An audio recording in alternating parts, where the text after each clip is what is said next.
Good evening. This is All India Radio. I am Gaura Dhawanlal and with me is Renuka with the evening news.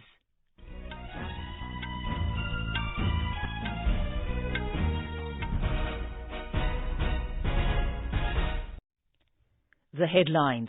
Prime Minister Narendra Modi holds virtual meet with vaccine manufacturers. Prime Minister says government has ensured that all vaccine manufacturers not only get all possible help and logistic support, but also the process of vaccine approval is speedy and scientific. Prime Minister Narendra Modi to address the nation on COVID-19 situation at 8:45 this evening. Defence Minister Rajnath Singh instructs utilisation of defence medical facilities to treat civilians for COVID-19. Labour Ministry restarts 20 control rooms to mitigate problems of migrant workers. Over 2,59,000 fresh cases of COVID-19 reported in the country in the last 24 hours. Night curfew imposed in Tamil Nadu, Telangana, Kerala and Puducherry. UGC National Eligibility Test NET, scheduled to be held next month, postponed in view of COVID-19 pandemic situation. And in IPL cricket, Delhi Capitals take on Mumbai Indians in Chennai.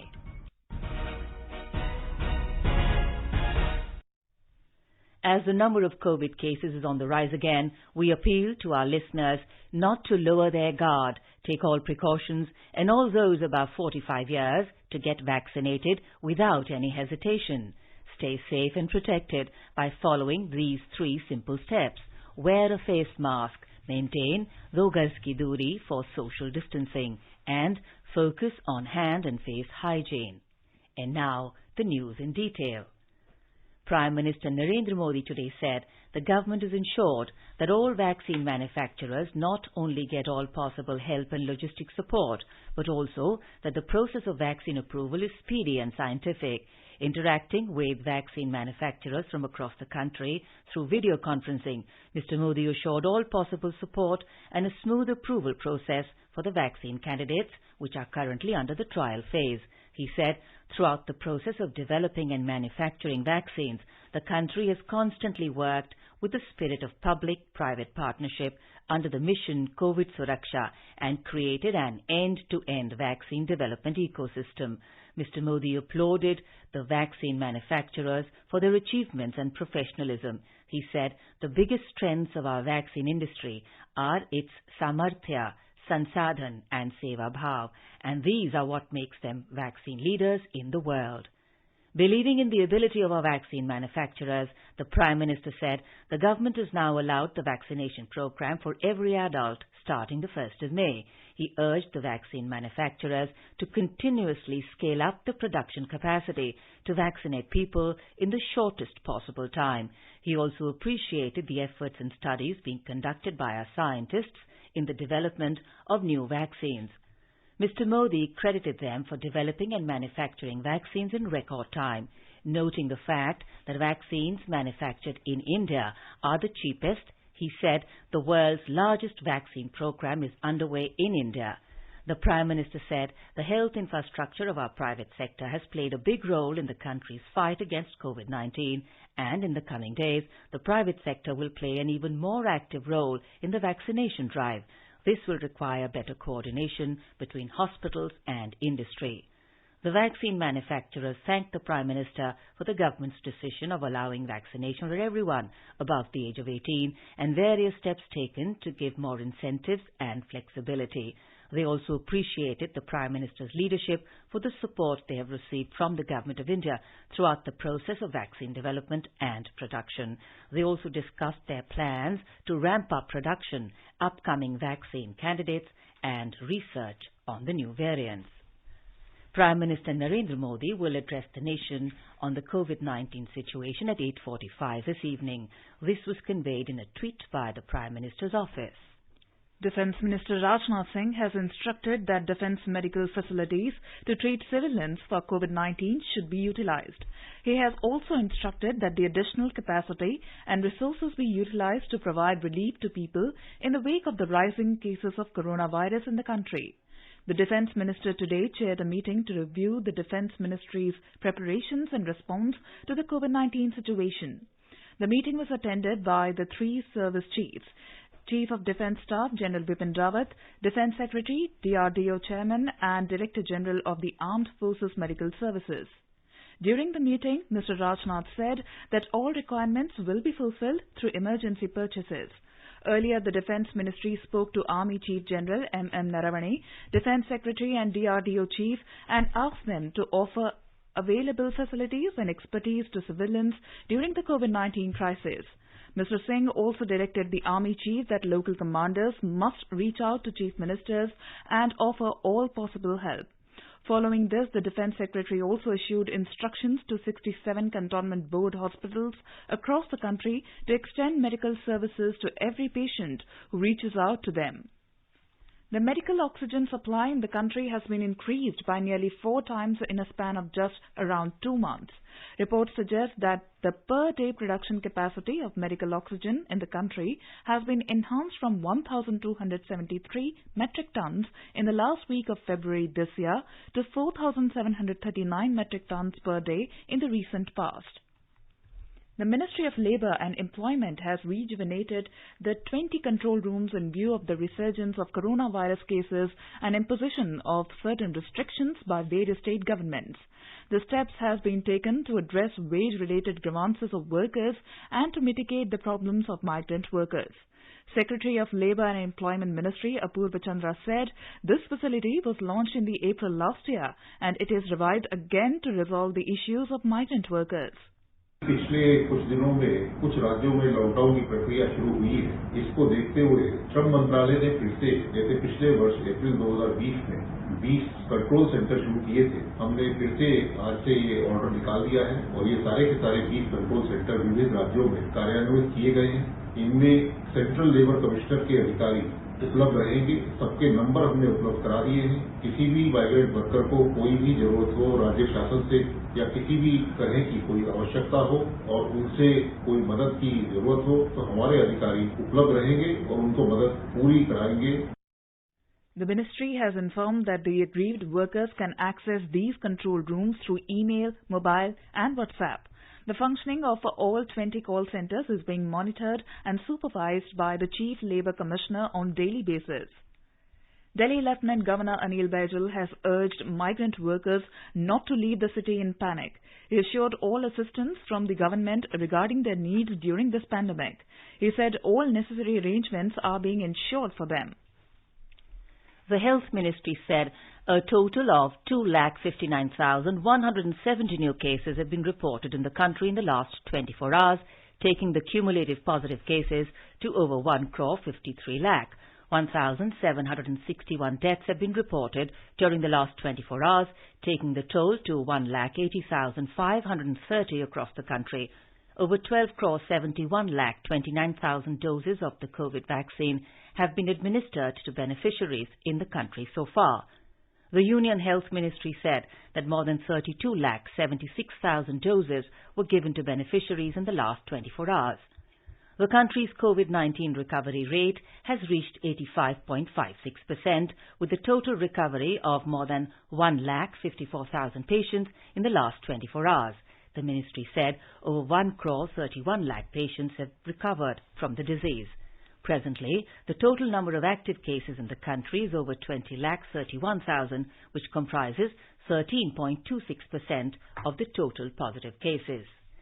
In Tamil Nadu, night curfew comes into force from today in the wake of surging COVID counts. Full lockdown on all Sundays are set to commence from the 25th of this month.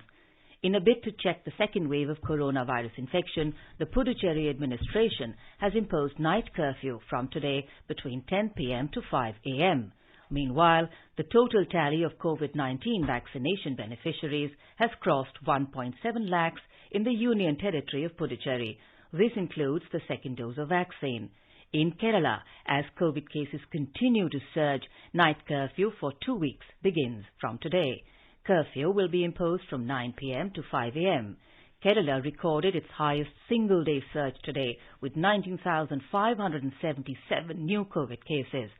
28 people died due to COVID today, taking the death toll to 4,978 in the state. The Telangana state government has imposed night curfew across the state from 9 p.m. to 5 a.m. with immediate effect. This will continue to be in effect for 10 days till the 1st of May. Chhattisgarh is under complete lockdown from today, with 2 more districts of Sukma and Kondagaon going for closure. With this, lockdown is effective in all the 28 districts of the state. The lockdown has started yielding desired results in a couple of districts where it was imposed earlier. The number of COVID tests are being increased to identify and isolate the patients as part of the efforts to prevent the spread of infection. Union Home Secretary Ajay Kumar Bhalla has assured continued and full support of the Government of India for all efforts of the Union territories for the containment and management of COVID-19. Mr. Bhalla, along with Union Health Secretary Rajesh Bhushan, today chaired a high-level meeting to review and discuss the COVID status and the management and response strategy with Chief Secretaries of all the Union territories of the country. The meeting, held through video conference, was also attended by Member Health in Niti Aayog, Dr. V.K. Paul, Director General of Indian Council of Medical Research, Dr. Balram Bhargav. The DGs of police of all UTs were also present at the video conference. The UGC National Eligibility Test NET, scheduled to be held next month, has been postponed in view of the COVID-19 pandemic situation. In an order, National Testing Agency NTA said the revised dates for the exam will be announced later, at least 15 days before of the examination. Earlier, Education Minister Ramesh Pokhriyal Nishank said, keeping in mind the safety and well-being of candidates and exam functionaries during COVID-19 outbreak, he has advised NTA to postpone the UGC NET May 2021 exams. The Cabinet has approved the Bangalore Metro Rail Project Phase 2A and Phase 2B, having a total length of 58.19 kilometers. Phase 2A will be built from the central Silkboard Junction to KR Puram, while Phase 2B will cover KR Puram to the airport via Hebbal Junction. While announcing the Cabinet decisions today, Railways Minister Piyush Goyal said the total completion cost of the Bangalore Metro Rail project will be over 14,788 crore rupees. Today, the Union Cabinet, chaired by Prime Minister Narendra Modi, approved the Bangalore Metro Rail Project Phase 2A and the Phase 2B, comprising a total length of 58 kilometers at a cost of rupees 14,788 crore. This is a project that will have a transformational impact on commuting in Bangalore.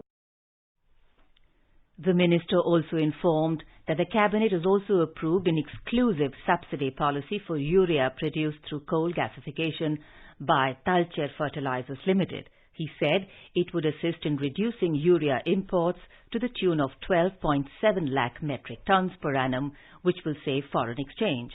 The Railways Minister has refuted claims of shortage of railway tickets, saying the tickets are available and the trains are fully operational in the country. He said migrant workers are not facing any difficulty and special trains are being run as per the requirements. The Cabinet today gave ex post facto approval for the government amendments to the Finance Bill 2021, enacted on 28 March this year as the Finance Act 2021. The amendments were essential to clarify and rationalize the proposals further and address stakeholders' concerns arising out of amendments proposed in the Finance Bill. Prime Minister Narendra Modi has prayed for the good health and quick recovery of Lok Sabha MP Rahul Gandhi. The former Congress president was tested positive for COVID-19 today. In West Bengal, all the necessary preparations are being finalized for the 6th phase polling of assembly elections on Thursday. The polling will be conducted from 7 a.m. to 6:30 p.m. The Election Commission has decided to use voter-verifiable paper audit trail along with electronic voting machine at every polling station with a view to enhance the transparency and credibility of the election process, as VVPAT allows the voter to verify his or her vote. The arrangements have already been made to ensure availability of adequate number of EVMs and VVPATs for the smooth conduct of elections. In view of the prevailing COVID-19 pandemic, the Election Commission has decided to allow maximum of 1,000 electors in a polling station instead of earlier stipulation of 1,500 electors. We now go live to listen to Prime Minister Narendra Modi's address to the nation on the COVID-19 situation.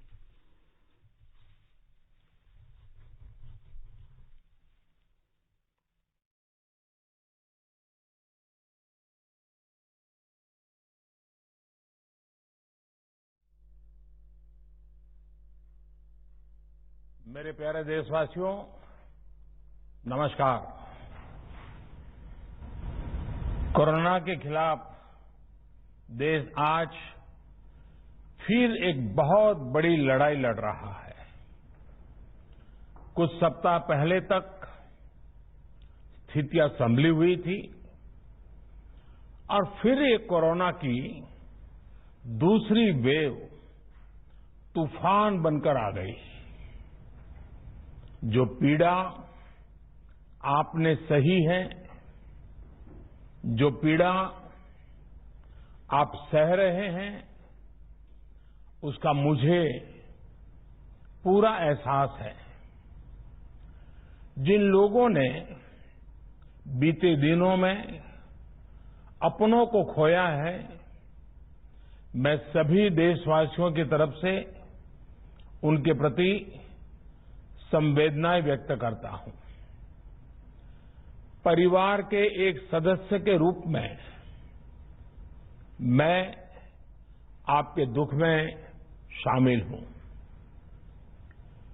चुनौती बड़ी है, लेकिन हमें मिलकर अपने संकल्प, अपने हौसले और तैयारी के साथ इसको पार करना है।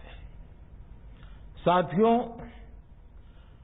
अपनी बात को विस्तार देने से पहले मैं देश के सभी डॉक्टरों, मेडिकल स्टाफ, पैरामेडिकल स्टाफ, हमारे सभी सफाई कर्मचारी भाई बहन, हमारे एम्बुलेंस के ड्राइवर्स, हमारे सुरक्षा बल, पुलिसकर्मी, सभी की सराहना करूंगा।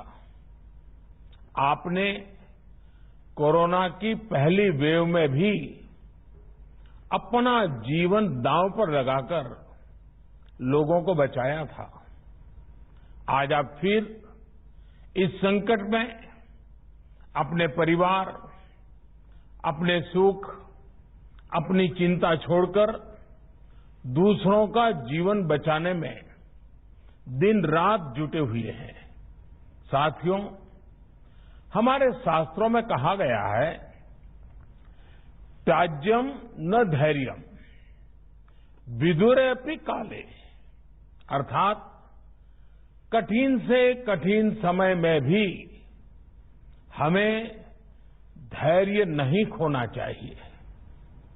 किसी भी परिस्थिति से निपटने के लिए हम सही निर्णय लें, सही दिशा में प्रयास करें, तभी हम विजय हासिल कर सकते हैं। इसी मंत्र को सामने रखकर आज देश दिन रात काम कर रहा है। बीते कुछ दिनों में जो फैसले लिए गए हैं, जो कदम उठाए गए हैं, वो स्थिति को तेजी से सुधारेंगे।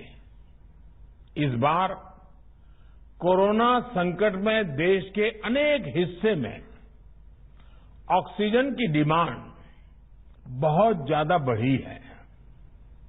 इस विषय पर तेजी से और पूरी संवेदनशीलता के साथ काम किया जा रहा है।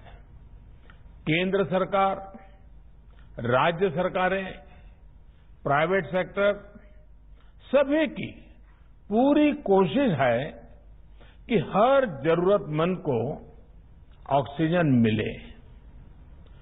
ऑक्सीजन प्रोडक्शन और सप्लाई को बढ़ाने के लिए भी कई स्तरों पर उपाय किए जा रहे हैं।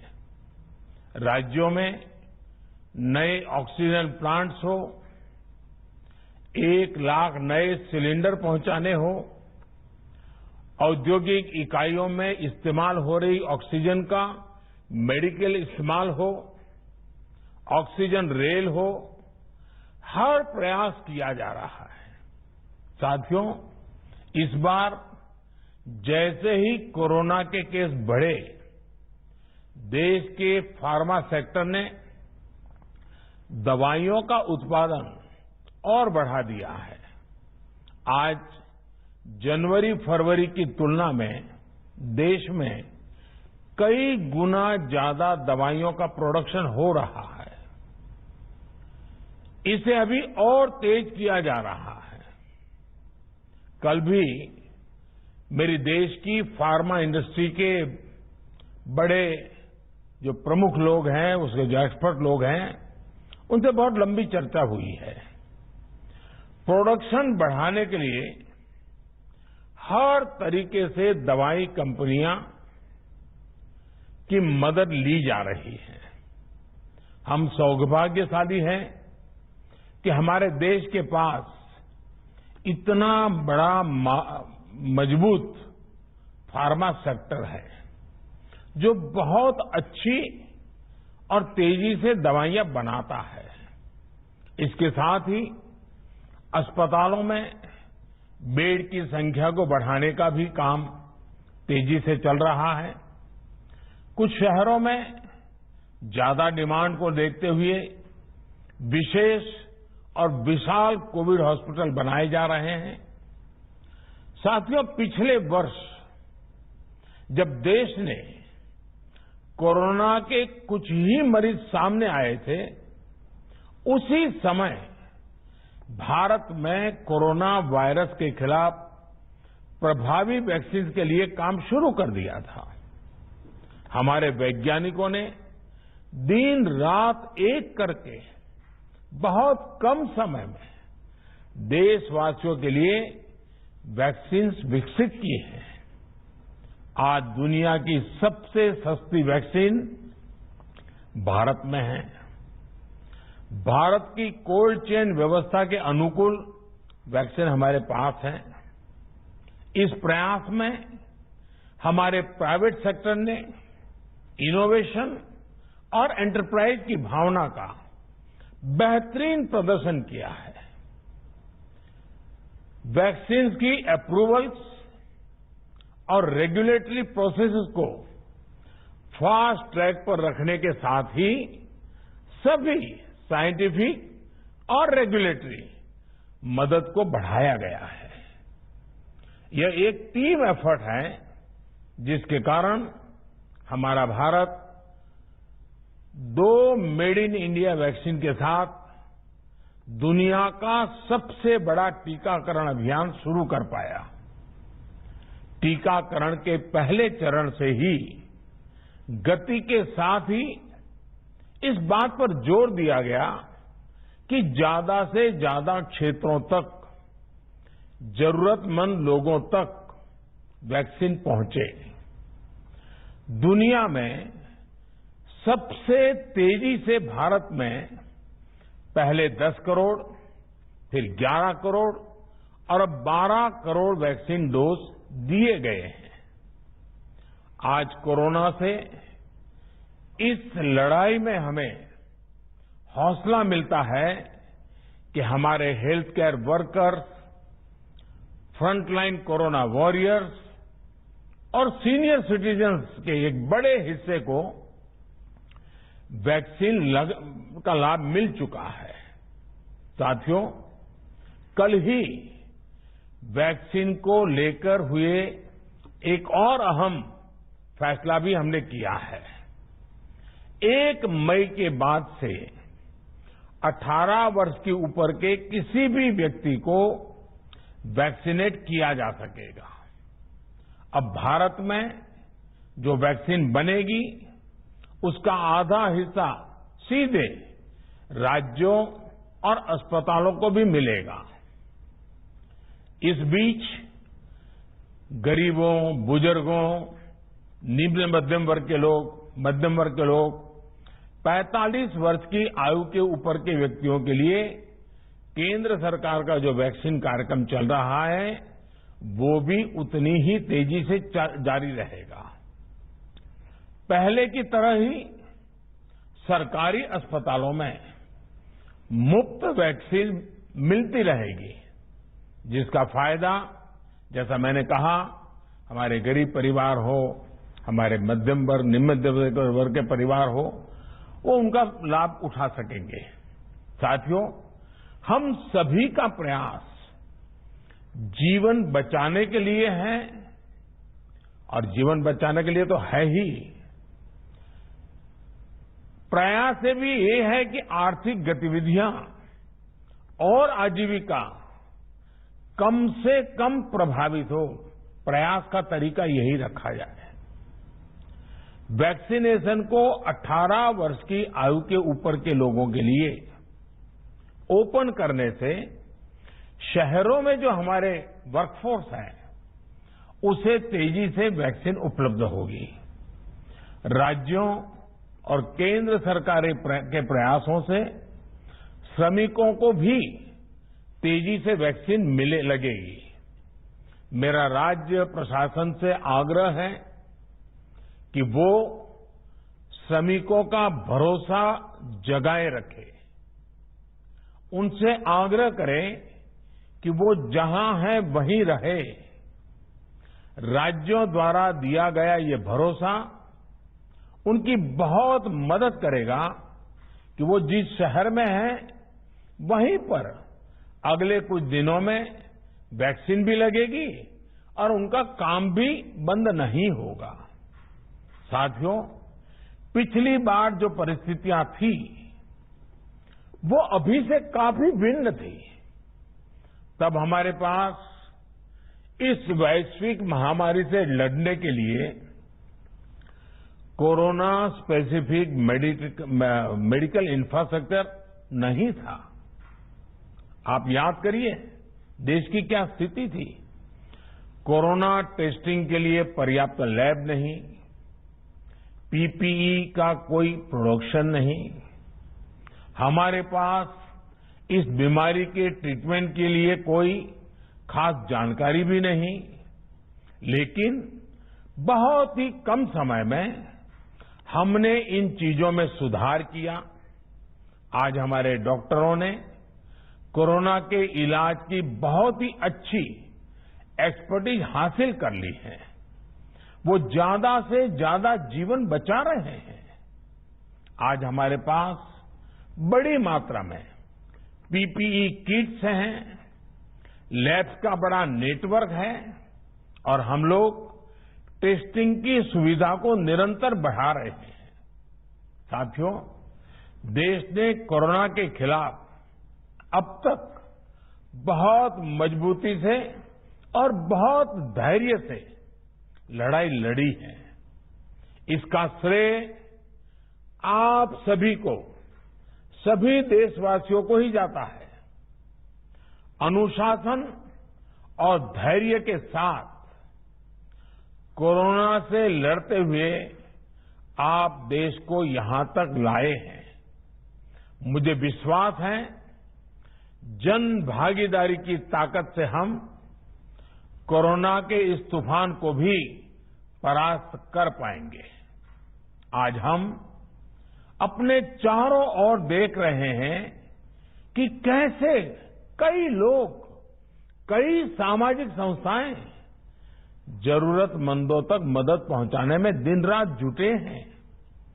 दवाई पहुंचाना हो, खाने या रहने की व्यवस्था करनी हो, लोग पूरे मनोयोग के साथ काम कर रहे हैं।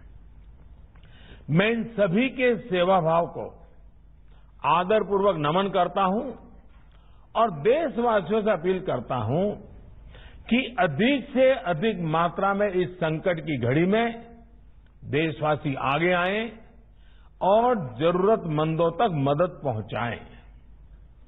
समाज के पुरुषार्थ और सेवा के संकल्प से ही हम ये लड़ाई जीत पाएंगे।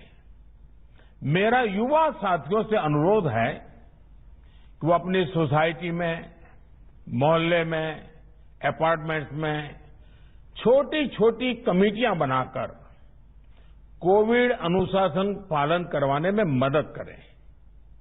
हम ऐसा करेंगे तो सरकारों को न कभी कंटेनमेंट जोन लगाने की जरूरत पड़ेगी, न कर्फ्यू लगाने की जरूरत पड़ेगी और लॉकडाउन का तो सवाल ही